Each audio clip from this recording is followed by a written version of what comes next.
Good afternoon, everyone. Welcome to the Committee of the Whole meeting on Thursday, May 12th, 2022. We'll start off by the land acknowledgement. I'd like to begin by acknowledging that we are on the traditional lands of the Acadia First Nation, part of Mi'kma'ki, the ancestral territory of the Mi'kmaq people. Okay, Councillor Daniel Allen is going to be late with regrets. Please note that in the minutes. Item number 3. Additions or deletions to the agenda. You all have the agenda circulated to you. Is there any additions or deletions? If not, I'd entertain a motion to accept the agenda as circulated. Moved by Councillor Durkee, seconded by Councillor Lauren Cushion to approve the agenda as circulated. All those in favor signify by saying aye. Aye. Opposed? Motion carried unanimously. Item number 5, if there's any declarations of conflict of interest, please notify me and I'll get it recorded in the meeting minutes. Presentations. Second Chance Seniors Club Soup Kitchen. We have with us Pastor Raymond Pitcher and Janet Champoiseau in front of us. So if you wouldn't mind, you can come down. There's a chair, and there's going to be a red button on that microphone, and you can come down and make your presentation before council. Just hit the red button and I'll turn your microphone on. Probably don't need it. We need it for recording so people know. Yep. Sit or stand? You can certainly sit if you wish. Good? There you go. Come on down, Janet. Well, thank you very much for coming. Looking Thank you. forward to your presentation. You can sit if you wish. I want to begin today by thanking you for taking the time to hear about the Second Chance Seniors Club. My name is Raymond Pitcher, and I am the Vice President of the club. And of course, along with me is Janet Schwam-Dezoe, who is the President. The Second Chance Seniors Club has been in existence for 11 years. And the name comes from the idea that every senior deserves a second chance. Many seniors face difficult challenges in their lives. Some have lost their spouses, others have lost family members and friends. We get to hear those stories. And so the Second Chance Seniors Group gives them the hope that they can still laugh, life can still be filled with activities and joy, and most importantly, no one deserves to be alone. So this group offers them a community. The club has approximately 40 members, all who pay monthly dues. These dues are set at a low cost of $5 a month. They help to cover the cost of snacks, cards, flowers for people who are sick, and gifts for visiting guests. Some of the activities that are enjoyed by the club members is the playing of bingo once a month. They enjoy auctions, skits, and other entertainment. They've enjoyed musical artists that have come in, played for them. We've had special guests covering a wide range of topics such as senior living, charitable organizations within Yarmouth County that have shared their info with the group. Just a few weeks ago, they enjoyed listening to a lobster fisherman from the area. He brought in some gear and he explained the lobster fishing industry to the seniors. He even had 2 live lobsters with him and explained how to tell male from female. And there were lots of questions asked, and of course a good time was had by all. The Second Chance Seniors Group is notably recognized for its generosity every Thursday as it hosts a soup kitchen. The Second Chance Seniors Group calls it a soup kitchen, but most meals are meat, potatoes, veggies, desserts, along with chowders, and occasionally it does serve soup. The kitchen serves every Thursday at 11 a.m. and 12. But unfortunately, we've had to cancel takeouts due to the rising cost and lack of grant funds to cover the extra expenses. This has greatly reduced our meal output from about 130 to 150 meals to currently serving 75 to 90 meals. This has had a huge impact on our community. We've heard a lot of people talk about it, but a lot of people are not able to transport themselves to our building, but we can no longer provide the service. We are hoping this changes back in September when we start again, and that no one would be refused a meal who needs it. Other activities include a bus trip. We rent the Mariners bus twice a year, and we take the seniors up to the valley for a shopping experience. and then we host another trip usually towards the end of November sometime for a Christmas shopping excursion. Fortunately, we've been able to keep this cost to a minimum, charging those seniors approximately $40 for a trip on the Mariners bus. But of course, we expect that to immediately rise with the rise in gas prices. With your help, we believe the Second Chance Seniors Group is a growing group, and our building is quickly becoming inadequate to meet the needs. Currently, right now, we are borrowing chairs from the Knights of Columbus to accommodate such growth. We only have one washroom in our facility, which is not always convenient, and of course, with more members, the needs become more apparent. We thank you for taking the time to listen to what we've been able to provide for the seniors of the area, and we look forward to being able to provide these wonderful activities and meals for the people of our community. We meet every Friday from 1:30 till 3, and all seniors are welcome to come and check it out and decide whether they would like to become members or not, because no one is refused, and we feel that's very important. We pray the Second Chance Seniors continues as a much-needed community asset for many more years to come, and we thank you for listening. Janet and I are here to answer any questions you might have concerning the group. I've been a part of it for the last 4 years. I've enjoyed being able to be with the seniors and laugh with them, and also to talk and share life with them. We appreciate having this opportunity to come and speak to you today, and we're open to any questions you may have concerning our group. Thank you. All right, I'll open up the floor to any questions any council member would have. Councillor Patty Durkee, you have the floor. Thank you both very much for supporting our community and for sharing your program with us. My question today has to do with the increasing diversity that we are having in our community, and wondering if everybody is welcome. Are there any religious affiliates? Do you have to be associated with any religious group, or this is totally non-denominational? This is a non-denominational group. It's not run by the church, and there may be some confusion as where I am the pastor of the Temple Baptist Church. The Second Chance Seniors Group has full control of the building next door, of which the Second Chance Seniors part is that's where they meet. No one has ever been refused access into the group. Everyone is welcome to come. We do have a diverse group that actually comes, and it's been open ever since I've been there.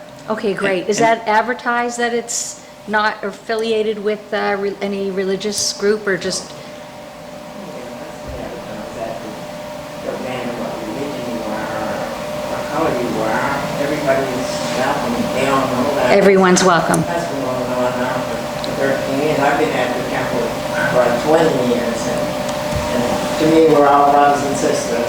Perfect. You know. Perfect. Yep, that's how just we- our community's changing, and which is fabulous, and I just want to make sure that that's Yep. the scenario. Janet's run it a lot longer than I've been there.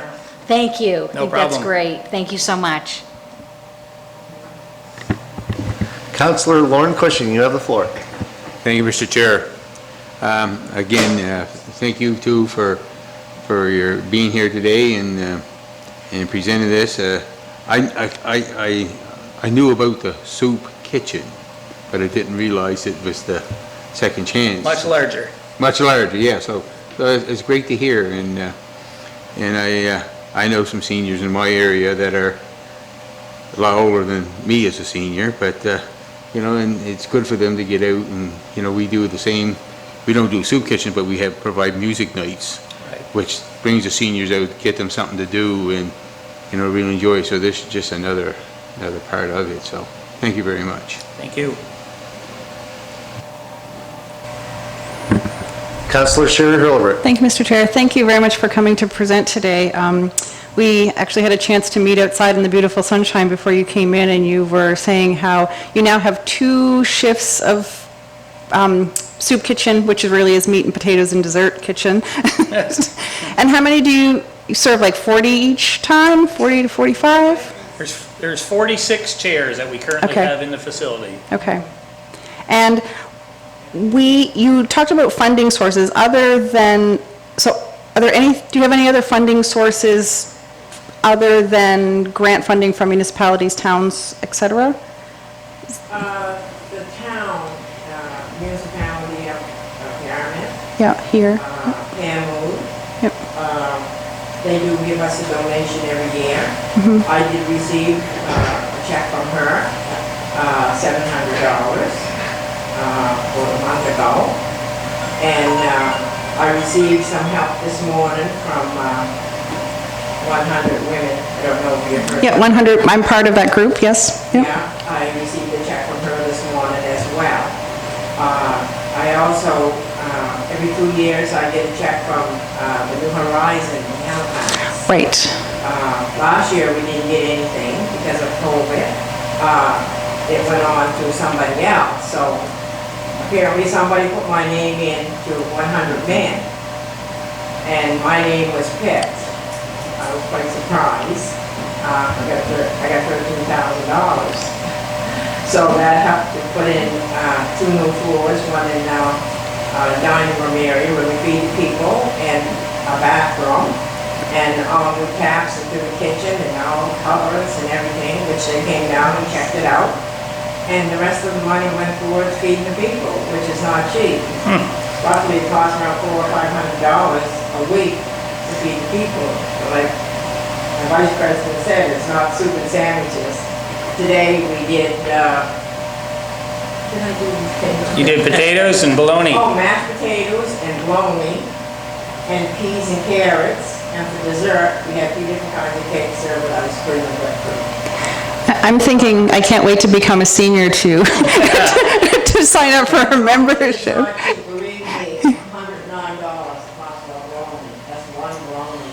And we would feed almost 100 people right now because we don't have takeouts. And of course, our seniors, we do a little fundraiser called the Chinese Auction, the last of every month. And we do take in a little bit, you know, anywhere from $150 to $200, you know, and that helps us too. Because I mean, like, we don't know the bill, as he already spoke, you know, the light bill has to be paid, the water bill has to be paid, you know, and we do the upkeeping of it to make sure that it's safe for the seniors to come in. You know, so I'm happy when I go there on Thursday morning and I see a full house, I'm happy to know that I went in there yesterday and did all that cooking that was all going to be ate up. So Thank you. I think things are working pretty well for us. And did I see in the local newspaper online that there was a story about your group not so long ago, like maybe a couple of weeks ago? Yeah, that's great. No, thank you for coming in, and I think, you know, by having this, you know, broadcast later, you know, hopefully it will, you know, maybe increase, you know, get the word out that, you know, the seniors group is there, and maybe, you know, there'll be people that would, you know, want to participate, and yeah, thank you very much. Thank you. Deputy Warden Trevor Cunningham. Yes, thanks to both of you for coming in today and speaking to us. And I like Councillor Cushing. I didn't know about the other pieces of work that you did, and you know, the shopping trip seems like a fantastic idea, because that does, you know, I guess I'd see it as serving, you know, to build the community connections among the seniors and with you, and you know, the mental health certainly aspects of that would be very, very positive, I would think, and that's probably why you do it. So definitely excellent work, and you know, be fully supportive. I'm glad you did mention the 100 women and 100 men. I'm part of the 100 men, and did see your presentation. Was glad to be a little tiny piece of that. But I would say to the people who are going to watch this that you know, if you are out there and you'd like to become a member of those two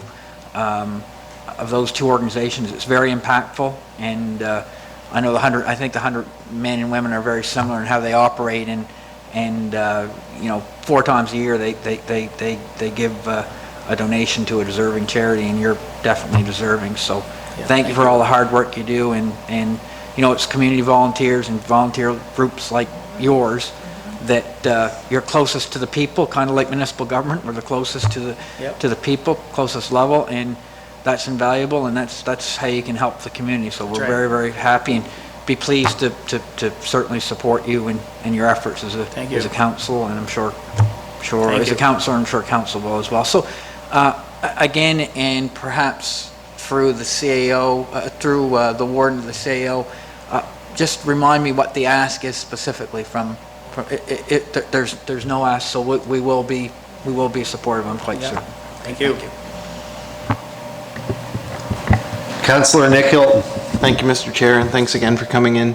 One of the hardest things you can do is find time to give to others, so very much appreciated.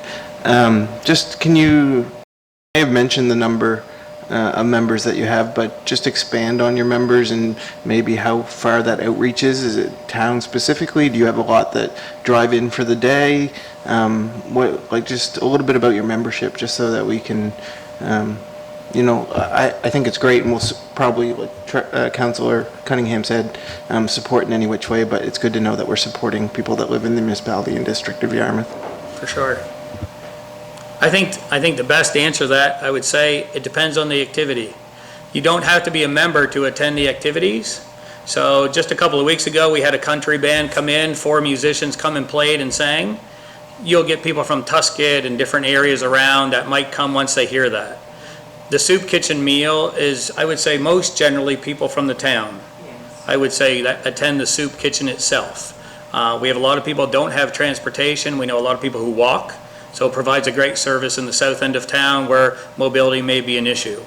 As for the other activities, as I said, I think it draws upon what's happening, of who the special guest is, what's being talked about. It attracts different audiences depending on who you're trying to address. But anyone's welcome, of course, to any of those. It's diverse. If you were to come to Soup Kitchen, you might see a different group that might come to the Friday afternoon. So to tell you how many members, paying members, probably about 40. Members in general, of how many come to the Soup Kitchen separate from the other activities, I don't know if I'd have a number on that. That's great. I think we've had an ask the last 2 years, and it was really hard to kind of know what the background information on the Okay. organization was. So this was That's very, fair, yeah. This is very good. Yeah, and very much appreciated. We're busting at the seams if you've ever been in the building. We have to deal with that issue as well. So It's great. it's a great thing, but Yeah, perfect. Thank you good very problem much. to have. Thanks. Is there any questions to that? Any question that I had, Councillor Hilton, I tell everyone to turn their mic on, and I don't turn on my own. I had a bunch of questions there, but anyway, I went through them all, and every individual councillor had a bunch, but I will make one point. I do love potatoes and bologna. It's one of my favorite meals. Meat and potatoes for me. I do have one quick question in regards to the age of seniors. Some people say senior age is 55, which I'm going to be close to, and others say that it's 65. Or is there, when you say seniors, what demographic are you looking for? What age group, or what age group? I'm going to let can come? Janet address that. We try to say 50. Okay. How does that make you feel? The New Horizon had told me a few years back that I could go at 50. They felt pretty okay with that. But we do have a couple younger ones that's not 50.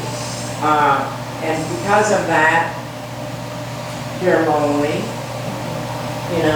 They're women and they're lonely and they're by themselves. And they feel they want to be with us. And I just can't say no. The door is open there. If they want to come in and socialize with us, and if they can't pay the dues, that's still fine. We're all in together, and I just say, yeah, sure. Age limit don't mean nothing to me. I don't have to put their age down for when I fill my application in the house. I don't have to do that. As long as I can show 40 or 50 seniors, I can bypass that. Well, thank you very much for that, Janet, and that aided a whole bunch of us that are... and it was kind of funny when someone asked the question, I said, I'm not going to mention anybody's age, but... When you look at me. Yeah, right, it's all that. So anyway, on behalf of council, Janet and Pastor Raymond, thank you very much for coming in and you. making this presentation. We really appreciate it, and the information you gave us is invaluable. Thank you. And thank you all that you do for the community and surrounding areas. Thank you very much. You as well. Thank you very much.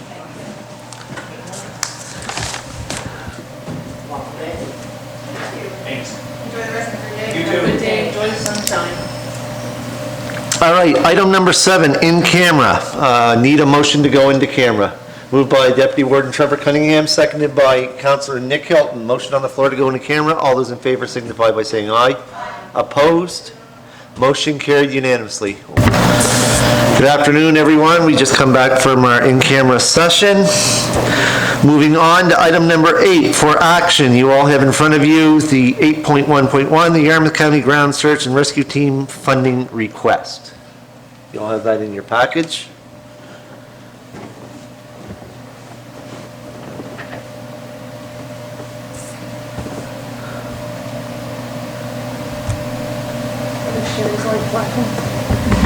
Councillor Hurlbert, you have the floor. Thank you, Mr. Chair. I would like to make a motion that we move the funding request from Ground Search and Rescue to our budget discussions. Motion on the floor. Do I have a seconder? Seconded by Councillor Nick Hilton. Any discussion on that motion? Before I call the question, I do have one. Madam CAO, does this affect what we're currently doing right now? Is this, where would this go? Is this like a grant request, or is it? Nope, last year council made the decision to move ground search and rescue out of the grant program and into your emergency expense categories. And so as you review the statement of estimates for next year, there'll be a line item and you'll determine what your contribution is going to be there. Yes, thank you, Madam CAO. That's a question I already knew the answer to, so just to point out. So is there any discussion on the motion on the floor? Hearing none, question being called. All those in favor signify by saying aye. Aye. Opposed? Motion carried unanimously.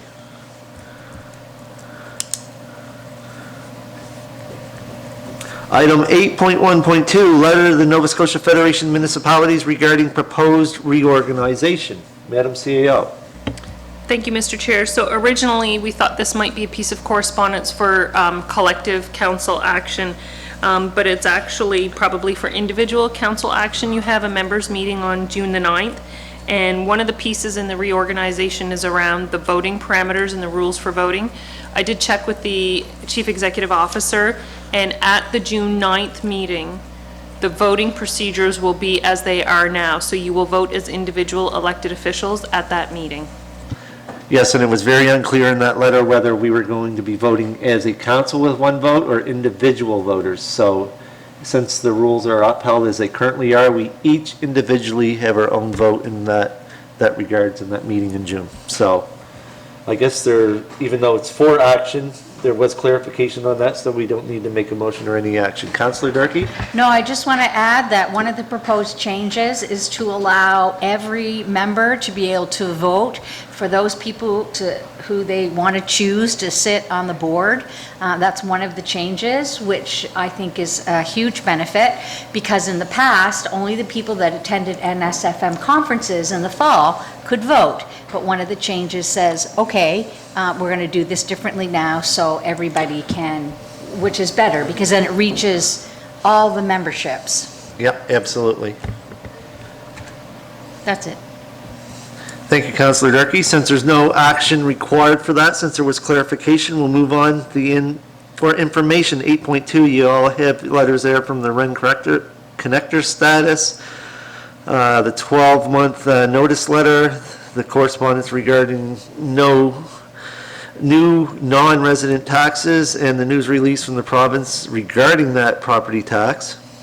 So, Councillor Durkee? I just want to make a comment that it was quite the surprise when John Lohr actually left the NSFM conference and then showed up. We had spoken to him, he was gone for the day, he said goodbye, and the next thing you know, he comes back in, we're all sitting there at lunch, and says, I just have an announcement to make that there's an announcement coming with regards to the non-resident property tax. And I think everybody was well, everybody but one in particular, was quite happy with the decision that had been made, because we do have a lot of non-residents here who have been coming for many, many, many years, and we have some new non-residents who I always know contribute highly to our community. So I was very happy that decision was made. Thank you very much, Councillor Durkee. No old business. Moving. Oh. Deputy Warden, you have the floor. It's okay, Mr. Chair, I pressed the button kind of late, so you were on your game. Only because the CAO said Mr. Chair. Yeah, and I'd concur with what Councillor Durkee said 100%. I think it was really, welcome news, and we do have a lot of non-residents. We have a lot of non-residents here that own property, and of course we have the ferry, International Ferry, and for us, I think we generally thought that the outcome was a good thing in the end. So I mean, I think that I'd propose that the municipality district of Yarmouth, since we asked, I think that we should perhaps. So I'll move that we write a letter to the province, to the premier and the minister responsible, indicating our thoughts around are being satisfied that they listen, appreciate that they listen to the people and the NSFM and weighed and measure it again and change course. So I think we should congratulate them for that. So a motion on the floor from the deputy warden to write a letter to the premier and the minister responsible regarding their decision on this is a recommendation to the regular council. Yeah. So moved by deputy warden, seconded by Councillor Patty Durkee. So the motion was moved by the deputy warden and seconded by Councillor Durkee. Is there any discussion on the motion? Question being called. All those in favor signify by saying aye. Aye. Opposed? Motion carried unanimously.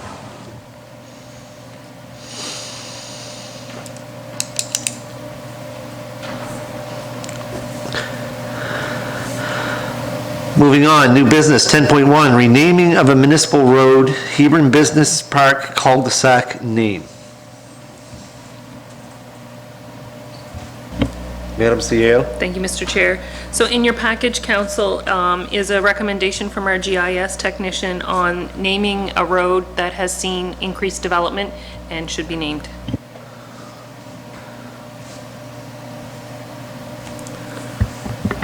Deputy Warden Trevor Cunningham.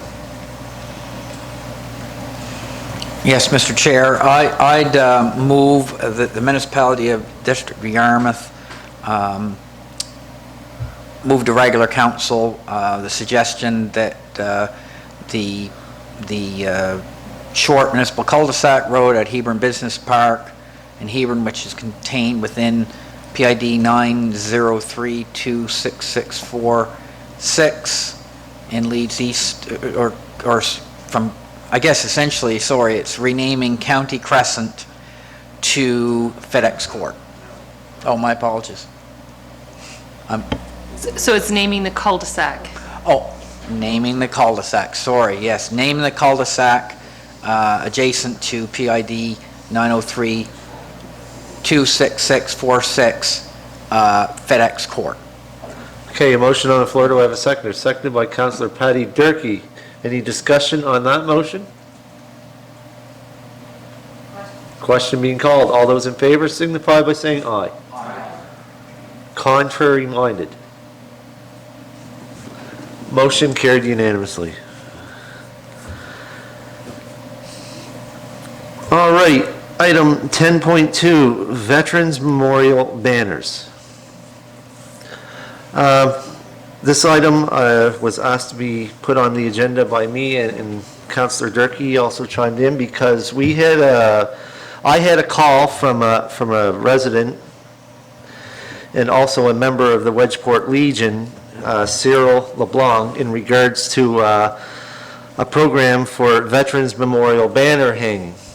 So it's on here for council's discussion and debate, but also I did not include council with an email that was supplied that I was CC'd in, but I don't think it was for me to forward it, because I do believe it was sent to you, Councillor Durkee, in regards to that.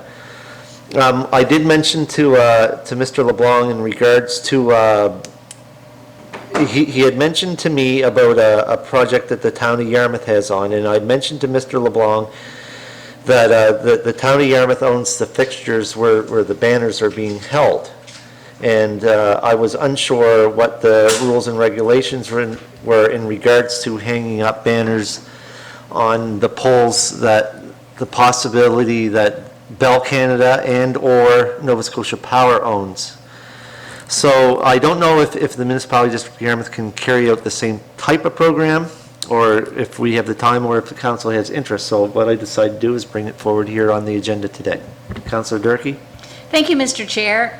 We have kind of been through a little bit of this before, because I had requested that we put the Chamber of Commerce banners up, and as I recall, there was a comment that that it would cost $3,000 to put up the poles, and in actual fact, and so we had decided not to do it. Because I believe it was an insurance issue and we needed to have somebody with a bucket at that point to do it. I'm not sure what the town does, how they do it, but they've been putting up a lot of those banner poles in order for, they have other banners that they put up, and the veterans banners. So I wonder if they may have a cheaper, lesser, let me say, my mother always told me not to use cheaper. We should have, if there's a less expensive way that we could possibly get the poles put up. I went ahead and did that personally in my community, and the poles were, I think, the shipping was the most expensive part. I think the posts weren't that expensive to put up. And there was not an issue with Bell. Apparently, as long as you have, there's a measurement that as long as you have a certain feet from the top and a certain feet from the bottom, then putting them up is fine with them. So I think what we would need to do is to look at the cost again of having the poles put on. I think it would be a wonderful idea. I can tell you that there were many veterans in the Port Maitland, Sanford, Beaver River area that would probably take a huge interest in purchasing one of the banners to put. As a matter of fact, I purchased one in town for my dad, and I know it'll mean a lot to my family to see him, his picture up there as having served. So I would certainly support the idea, depending on, how we could do it. And so my recommendation would be to see if the town has a less expensive way of putting the banners up, because I think that was not the banners up, the posts. I think that was the big part of the issue when we were trying to do some banners in Port Maitland for beautification. I didn't hear a motion in there, but I'm assuming that you're waiting to hear discussion first before you put a motion on the floor? I can make that motion that we instruct staff to look into putting up the poles for the banners. Now, it's up to the individuals to purchase those banners or to pay, and it was $130 for an individual to put a banner up, and you do work with the Legion in order to do that. So our responsibility would be getting the banner holders up on there. So we'll make a motion to direct staff, to recommend to regular council to direct staff, or do I have to do that? To direct staff to inquire as to the most, what's the word I'm looking for? Sorry? Economical route to see if we could accommodate that project. A motion on the floor. Do I have a seconder? Seconded by Councillor Nick Hilton. Discussion on that motion. Deputy Warden, you have the floor. Right, so in principle or conceptually, this seems like, you know, a reasonable idea, and the town does it, and I think it's been pretty successful, and I think it's been pretty popular in terms of the banners, and especially the veterans banners. So I think it's an issue worth looking at. Having said that, our municipality is substantially different than the town. That they have a main street that's pretty clearly defined as a main street, a commercial area. We have, the municipality has a lot of different, I mean, it's obvious that we're very different. We have 7 councillors representing 7 separate areas, so, you know, I mean, our geography is much larger, so that does complicate things significantly, like where do they go, how many, when, where. So, I mean, in principle, I agree with the motion. I'd vote in the affirmative, but what I'd add is that when staff does go to the town to kind of look at it, I think they need to take that information, but I think that's just the first step. I think we need to think bigger about how that, because we talked about the economy of it, and the economy is important, but also it's important to have some way to you know where they're going to go, when they're going to go, budget. So I'm almost thinking that we should develop some sort of policy or set of guidelines around this that we can talk about over a longer period of time, because I think it's a substantially more complex issue in the municipality than it is in the town, largely because of that. So if we were just to put them up in Hebron, Dayton, or in Port Maitland, or on the Arcadia stretch, those are all, I mean, you may have somebody that lives in Arcadia that never goes to Port Maitland, or never comes to Hebron, or doesn't go to Carleton, all those types of things. So we really need to give a lot of thought to that singular issue within the scope of all those other issues. So that would be my comment. But I mean, I could vote in favor of the motion that we'd look into it a bit more. I think that's a good idea. Councillor Lauren Cushing. Thank you, Mr. Chair. Just continuing on, for number 1, I like Councillor Dergy's suggestion. Number 2, Councillor Cunningham had made a good point. Because we have 7 districts where the town has their main street, and they have control of those light poles, I believe, so everything is in one spot. In the municipality, as Councillor, we have 7 different districts, so how do we determine where they're going to go? If somebody from Carleton wants a banner up there, okay, but then somebody from, let's say, the Pembroke area wants a banner up, where do we put it out there? And, you know, it just complicates a lot of issues there that, you know, we really got to have some good discussion on it. I like the idea. The idea is great, but just how, we can't compare the municipality, how we're going to do it, with the town, how they do it. The town is pretty straightforward. I mean, it's a great thing that they do, don't get me wrong, but I just figure out how do we do our sort of thing, right? So, or do we have a defined space that we put them all? Like Maple Grove Memorial sort of thing. They get the monument there and everything for the Memorial Club. Maybe we just put some, I don't know. You know, it's something that we have to discuss, I believe, but it's a good idea, but there's things that have to be sorted out. Thank you.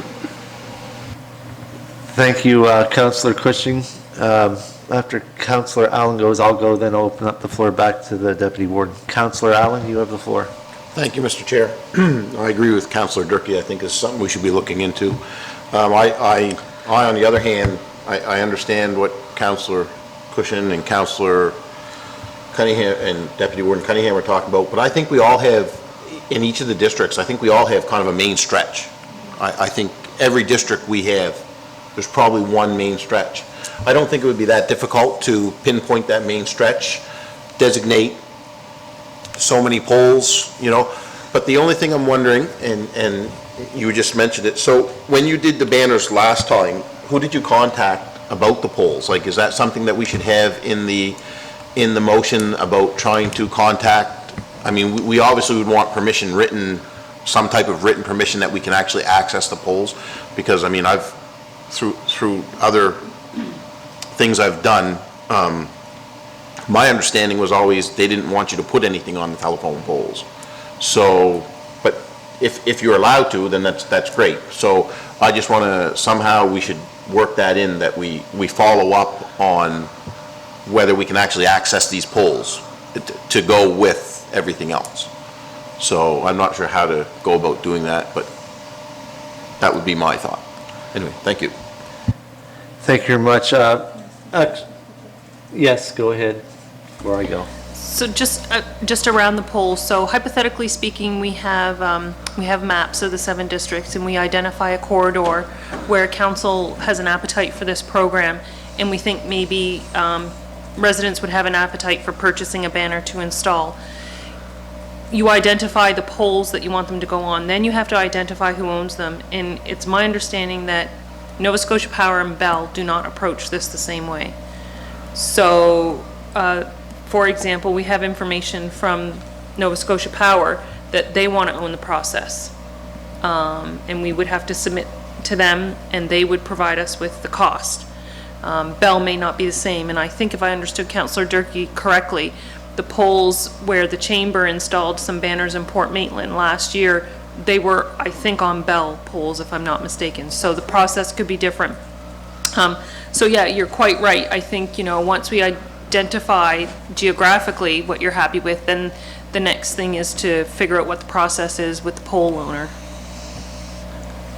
Yeah, and what I was going to mention too is, in that conversation that I had with Mr. LeBlanc, he just specifically pointed out the communities of Carleton and Port Maitland.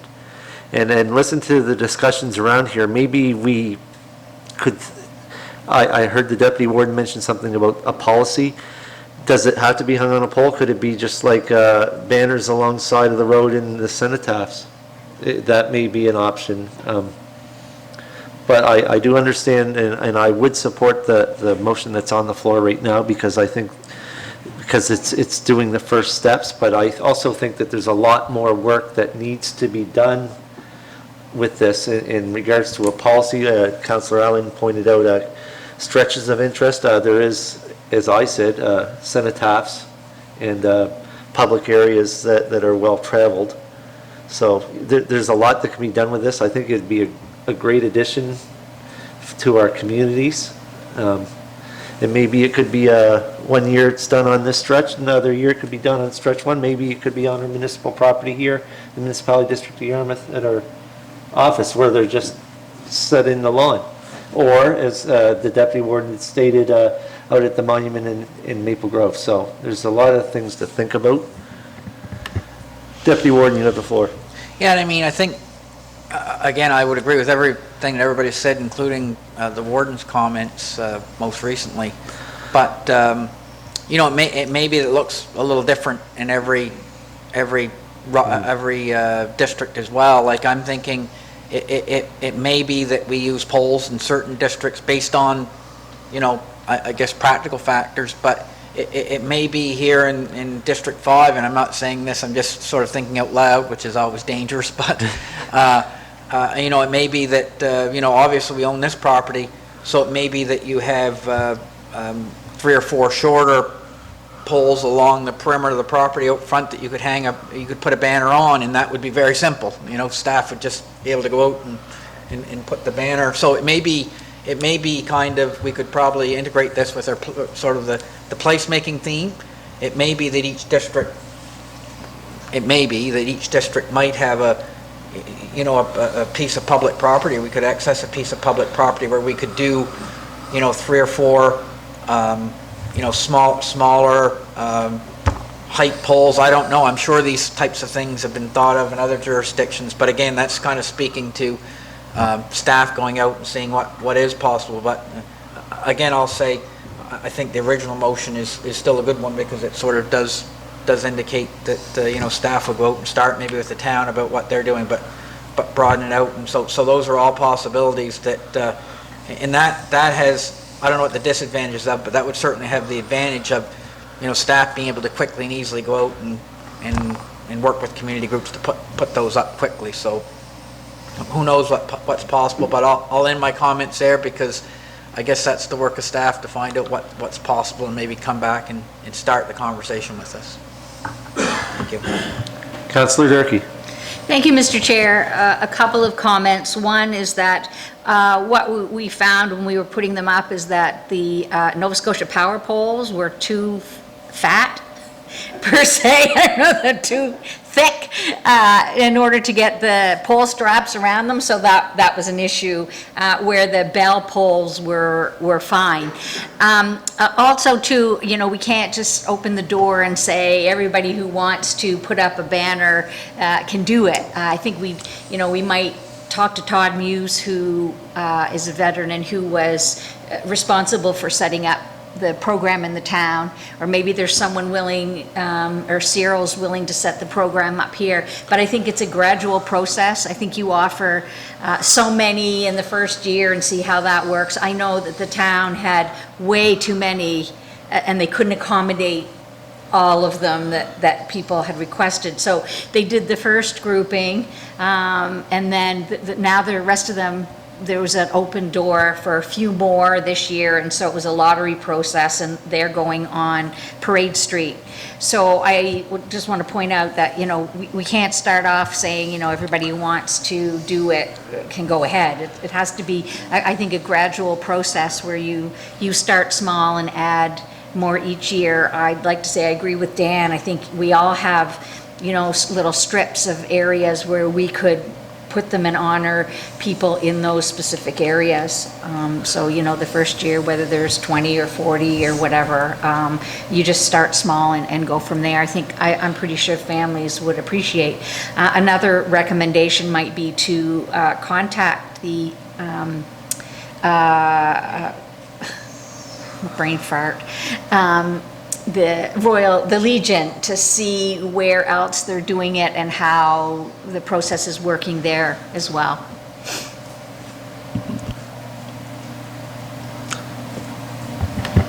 Councillor Hilton. Does anyone know who runs the program in town? Is it the town or the Legion? Do they offer the space and the Legion runs it? Because I feel like although I want banners too, we've given very little direction to Victoria on, like, you need a program, you need to decide which events you're going to have them for. We know how much they cost. You purchase 3 of them, they're what, $100 a piece? See, that's, if I may interject, that's the whole reason for the way the motion's worded right now. It's a starting spot. We got to start somewhere. I don't think there's enough to it, that's all. I want them as much as anyone, but it's more than just buying the brackets. We could buy the brackets and offer them to anyone in the community that wants to run their own program, but someone has to run the program, and right now we haven't provided that information to staff to make that decision. Madam CEO. So, we know that the municipality of Argyle is exploring this, and Jenny's been working with her colleagues there to figure out how they're navigating it. We have some pricing from material suppliers. What we could do is we could go back and put our thinking caps on, and we can come back to you with a couple of different scenarios and options. No two municipal communities are the same. The geography, the way communities are organized and how densely or sparsely populated they are different. You know, we are lucky, I think, for the most part, in all 7 districts, we have a core, but maybe in other municipalities they don't. And then, you know, I need to take a look at resources. Will I recommend that the municipality create a program and offer it up to community groups to administer? Or will I recommend that it's our program, it's one of your marquee placemaking initiatives? You know, once the brackets are on poles, having banners for Veterans Day is not going to be enough. The expectation will be that there'll be a banner on them all the time. So there's a lot to think about. This is a lot of work, this is a big program, and it does not appear in the business plan you just approved. So I may be coming back to you and saying, if this is a priority, no problem, but what falls off? So just making everybody aware. And I'm not saying that this is the wrong thing to do at all. That's not what I'm saying. I'm just trying to bring everything to the table for council's consideration.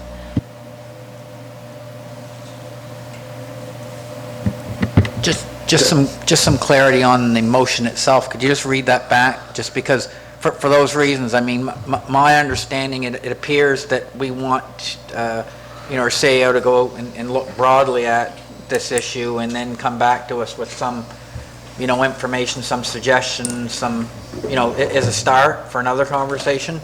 So I wouldn't want the motion to say we're going to take any particular direction. I just like, I think this is just a step to get more information, so we hear. You could always make an amendment to the motion that's on the floor. Yeah, so can we just read the motion back? Yeah, but I do want to hear, there you go, Jenny, you're on. What I believe I heard was to recommend to regular council that staff research the economics of installing banner holders throughout the municipality.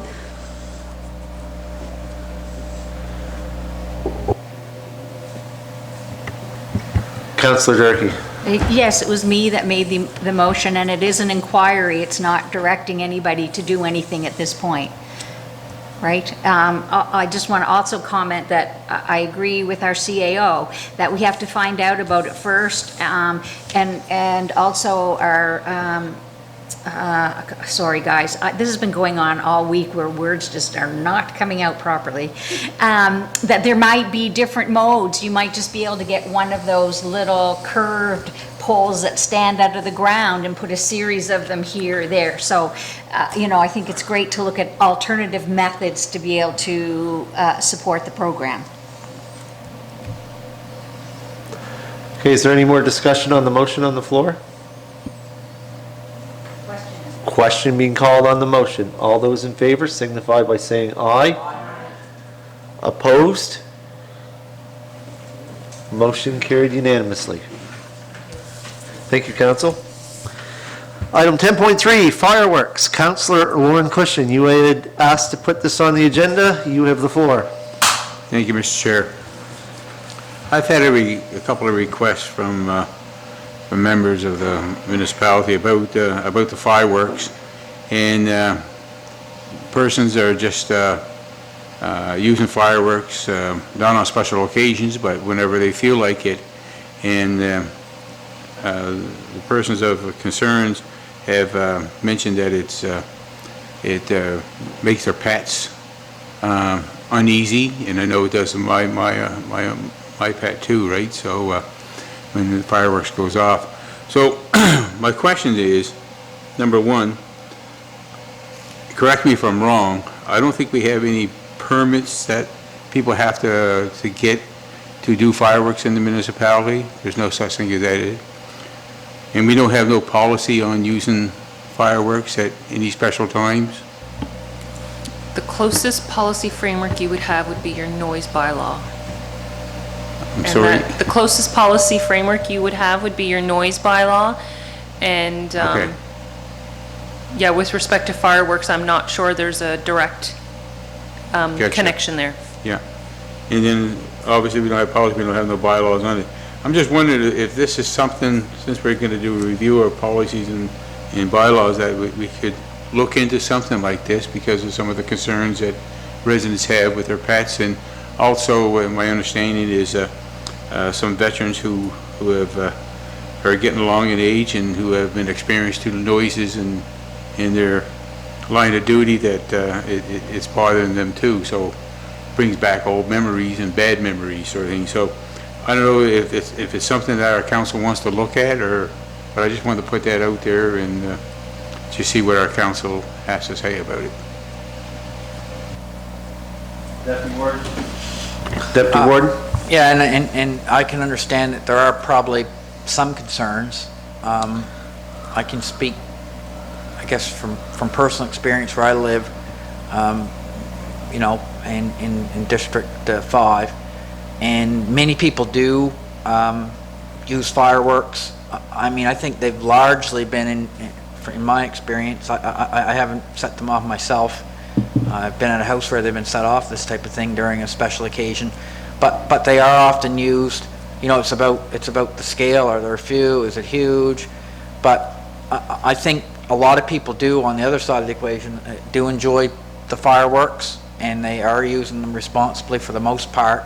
I'm sure there are some people that aren't using them responsibly, and maybe, I just know the enforceability piece. I don't know what we do in terms of sending somebody out, so there's fireworks going off. My sense is that it's, while it may be causing some people concerns, I haven't been contacted about it myself.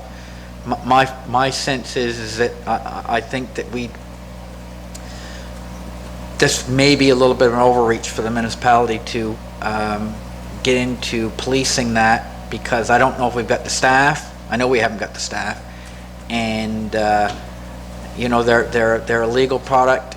Maybe we could do something around the education piece. You know, just maybe, you know, having folks check, you know, with neighbors and that type of stuff is good neighbors. But beyond that, I'd be really reticent to introduce any kind of policy or bylaw or anything like that around this for those reasons. I mean, I just haven't had a great number. I'm not saying it's not bothering some folks. It may be, but on balance, I'd probably not be in favor at this point in looking at that any further.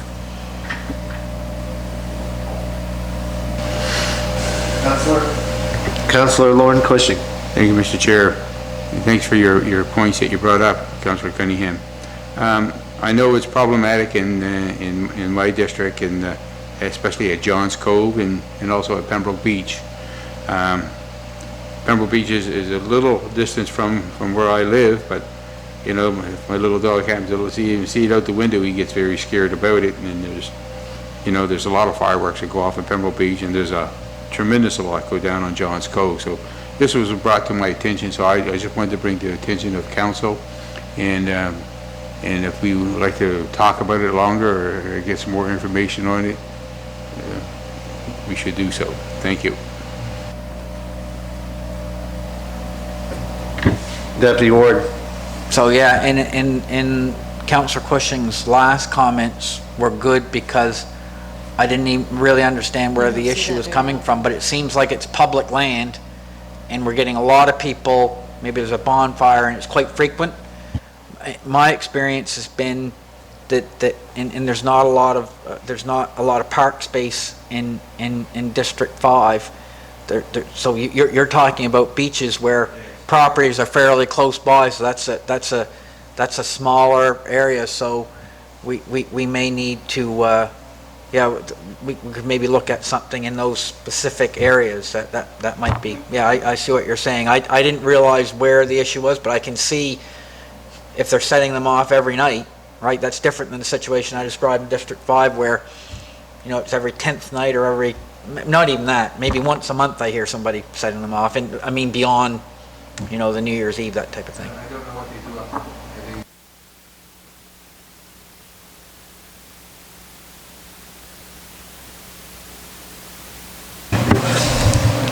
It was pointed out earlier too that we do have, it may, in regards to our noise bylaw, so maybe that's something that you could bring it forward under, and if it doesn't work, then maybe council it at a later date. Councillor Hilton? Thank you, Mr. Chair. Two questions, or one question, one statement. So you're actually not allowed to use fireworks during a fire ban, which is pretty much all summer long. So you can call them on that. And that would be able to be enforced. We're in a fire ban right now, so you can't even use fireworks starting today. And I don't expect that to go away anytime soon. And can we even make regulations on a provincial beach? So two great points, Councillor Hilton. So when the province sets out a fire ban, if a resident calls you about fireworks and we're in a fire ban, you can have them contact Department of Natural Resources. They have the enforcement framework and the wherewithal to enforce their fire ban issues. And then with respect to public spaces, so the way your powers are set out in the Municipal Government Act, inside kind of the Constitution in Canada and whatnot, you cannot be less strict than the federal government or the province, but you can be more strict. if you're in a public space, for example, smoking, public smoking, municipalities could have bylaws on smoking in public spaces if they had the resources to enforce the bylaws, right? And this is sort of the same thing. I'll remind you of a lesson we learned in training around bylaws and enforcement, and I'll use the noise bylaw as an example. So if council decides that they want to move forward and prosecute somebody for violating the noise bylaw, we have to be able to prove, let's say it's a stereo, for example, we have to be able to prove who turned up the volume on that stereo and when.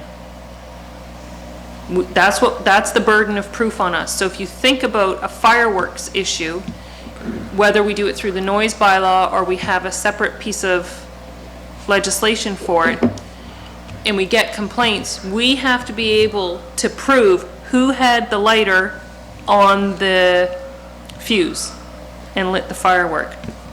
I'm not saying that there aren't issues, and maybe an education campaign is a really good idea around pets, fire bans, PTSD, those sorts of things. In particular, a fire ban. In particular, you know, any kind of infringing on fire bans is putting the whole community at risk, so. Does that answer your question? Any more discussion on that? Seeing none?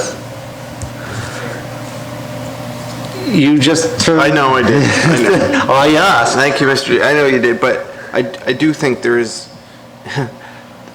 I do think there's not much we can do, but I do like the communication plan, and I think that it would be great early in the season to put they probably already exist.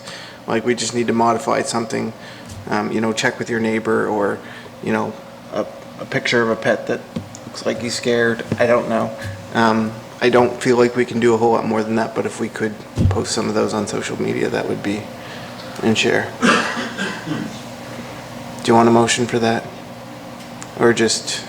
A motion is fine, but if the chairman just wants to check and make sure it's okay with everybody, consensus is fine too. I would prefer to do a motion to make sure it's clear, so it's in our Motion for records, and then an in the CEO's education. report.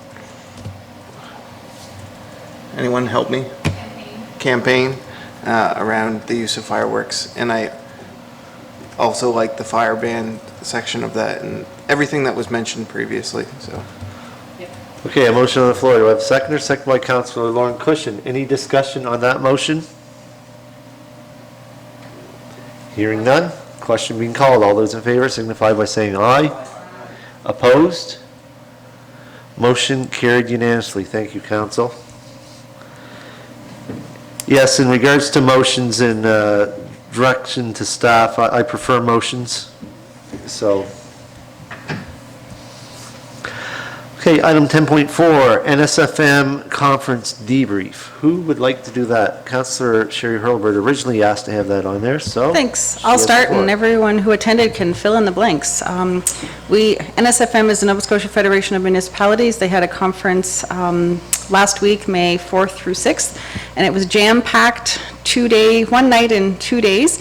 And just some of the takeaways from me, we had a keynote speaker. His name is Bulawi Dlamini, and it's Swahili, and so I know it isn't even close to how he pronounced it. However, his topic was unleashing your greatness and embracing your distinction. And, you know, there were a lot of take-homes, you know, for me as a counselor and personally, but one of the things that really struck home for me was, you know, what is excellence for Modi? You know, what are we trying to be the best that we can be at? And the three things I wrote down were, what is excellence for Modi, live your values, and he had this saying, it was be what you be. So we are who we are, be what you be, but, you know, just a takeaway for me was, you know, what is excellence for us? And I think, you know, we look at our values, you know, I think I believe we're doing, you know, a good job at those, but that was important for me. We had Minister John Lohr give a half-hour talk. We had some municipal success stories on landfills and I think the streetscaping for HRM didn't happen, I don't think, right? And then there was a community climate action plan that the town of New Glasgow presented, which they were all very good. And then we had, that afternoon, we had some concurrent sessions on asset management and to tweet or not to tweet, which was really all about social media, and they told us what we should be doing and what we shouldn't be doing, and there's lots of room for improvement, but I think we're on the right track for that. And then there was another session on developing strategies for mutually understanding and connecting with yourself and others, which was interesting. And then Kendra Coombs, the NDP municipal critic, had a talk. And then we had a fun casino night posted by the fire department in the region of Liverpool, I guess it was Liverpool, and so that you could buy money, and it was a fundraiser for them. You bought your fake money, and then you went around and you played these casino games, and I think I lost miserably. I'm not sure about the others. I think there are some people who were who were having a good time, but it was fun, and it was a good fundraiser for them. I think they said they raised $1,700 and some change. And then Friday morning, there was a session on diversity and inclusivity in the municipality, and that one for me, was very interesting. They talked about how change can be uncomfortable, and I believe that to be true. But I also see in the year and a half that we've been a council around this table, how much we've accomplished, how much we have left to accomplish, but we often look at what we have to do, but we don't look at what we have done. And we have inclusivity and diversity and inclusion policy there. We're working toward those things, and a couple of the points for me was the people who aren't, and I know that staff are working on advisory committee and trying to figure out how we're going to work through that, and it was how do we engage in the people we need to engage. And, that I guess was the biggest takeaway for me. We can do all that we can do here, but we need to hear from the people who we're trying to represent. So, just food for thought for all of us. And then we went through the organizational change of NSFM, and then we had a wrap-up and prize draw, which, again, we won nothing. But overall, it was a good first in-person experience for me. Got to network with other councillors around the province, and got to meet some people face-to-face that I had seen on Zoom. So overall, I think it was live your values, be what you be, and change is uncomfortable. Those are the takeaways for me. Thanks. Thank you very much, Councillor Hurlbert. Anyone else have anything else to add? Good report. I gotta take a lesson on you. Be who you be, but be what you be. All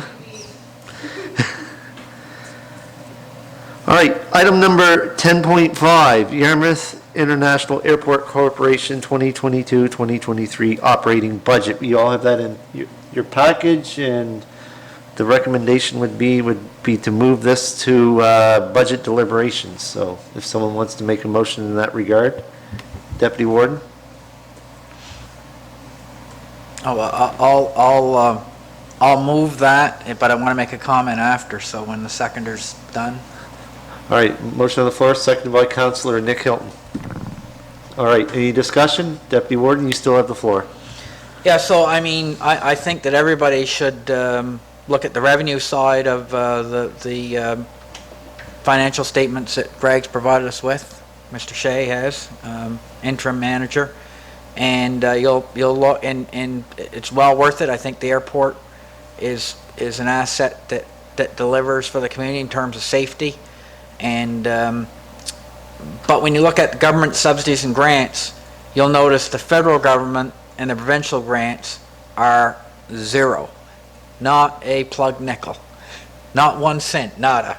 So I don't know how more emphatic I can be.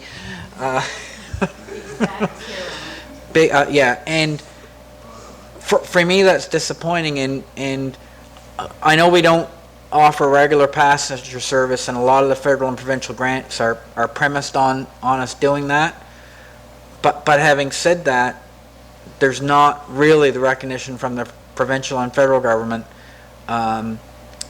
that's the case, and it is, and I appreciate our fellow municipal units. I think we've come together, and I think we recognize it's important to continue to support the airport.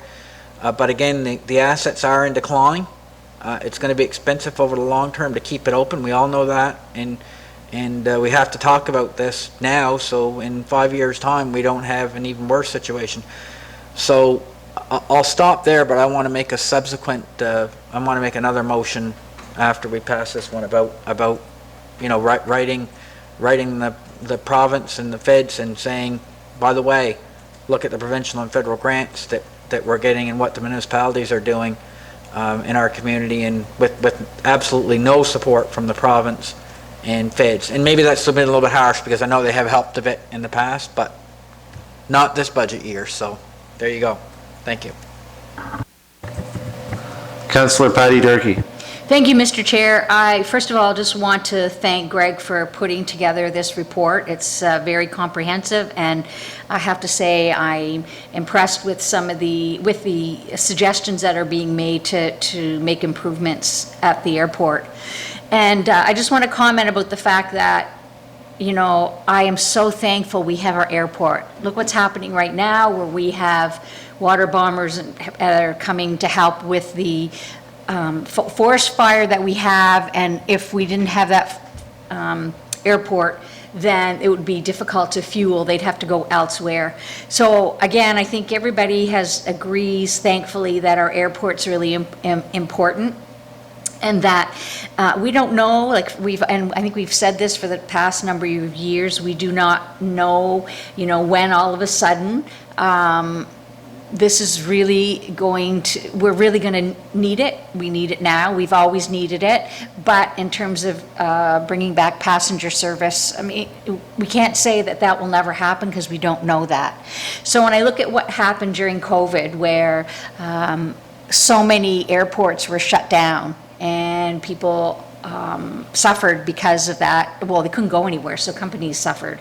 And then all of a sudden, Halifax Airport and Sydney Airport get a big injection of money. We just heard millions of dollars going into both of those airports. Well, what about us? I mean, we're 3.5 hours from Halifax. And so why can't, I totally agree with Deputy Warden Cunningham that we need to make this loud and clear that we do have an airport, and it's important, and it's time that they injected money into that too, to keep it functioning at well above just maintenance level. Thanks.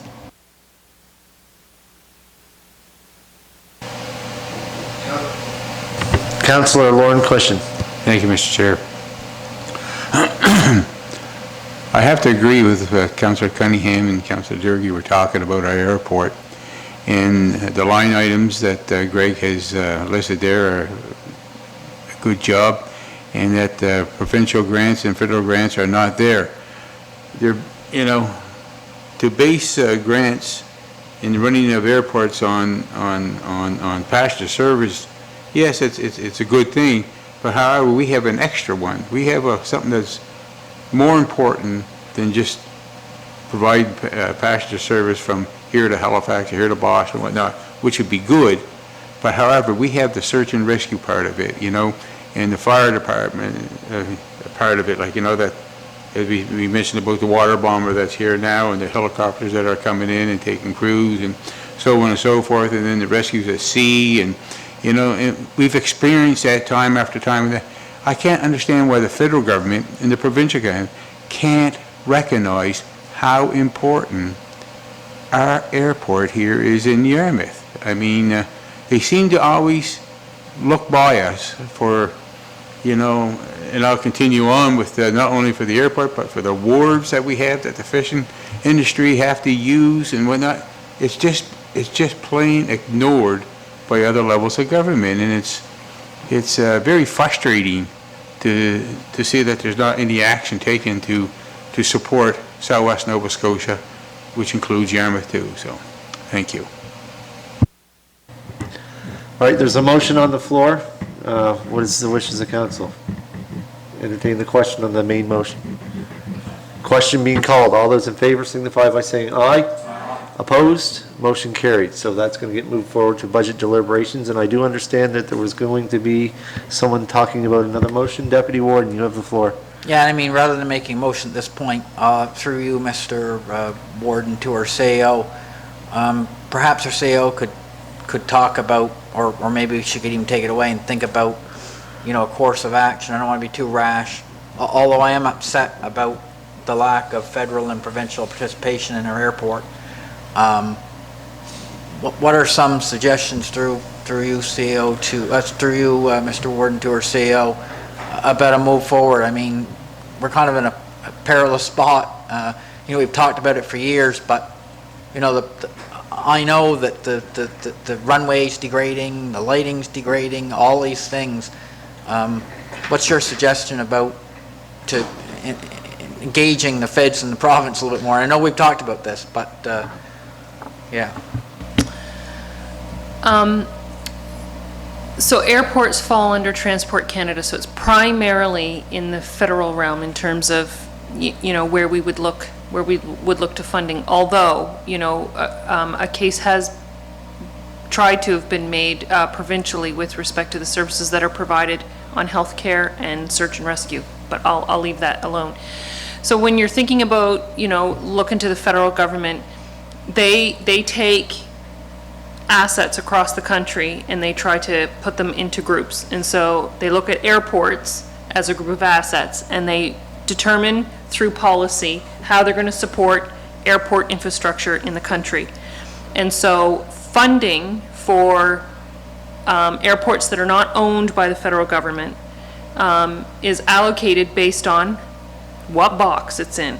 And so why we so aggressively in 2016, 17, and into 18 pursued what's called 302 designation, which is a regularly scheduled passenger service. Doesn't mean every day, it just means there's a regular schedule for passenger service. Why we pursued that was it would have put us in the category to access those federal dollars that Stanfield and A.J. McCachran, is that what it's called in Sydney? J.A. there you go. They're in that category, so they qualified for those funding streams. So, is it a conversation with the Member of Parliament to say, how can we address the policies that put us falling between the cracks? Because I really feel like the issue is a policy issue. I'm not sure any of the elected officials at the provincial or federal level would look at this council and say that asset is not important to the community. So maybe that's the conversation. To answer your question, Deputy Warden, how do I think we might want to approach that? Certainly you have a board who looks after the airport for you. It's a separate legal entity. And so you have partners who co-fund with you the municipal subsidy at the airport. So you would want to have a conversation with all three of those groups to talk about a coordinated effort in terms of working with federal MPs about the opportunities for policy work that could open some doors.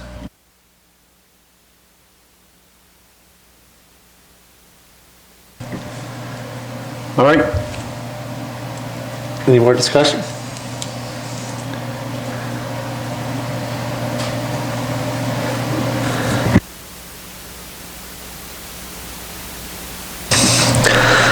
All right, that is the end of that new business. Item 11, we already done our in-camera. Item 12, is there any in-camera recommendations? Councillor Hurlbert. Thank you, Mr. Chair.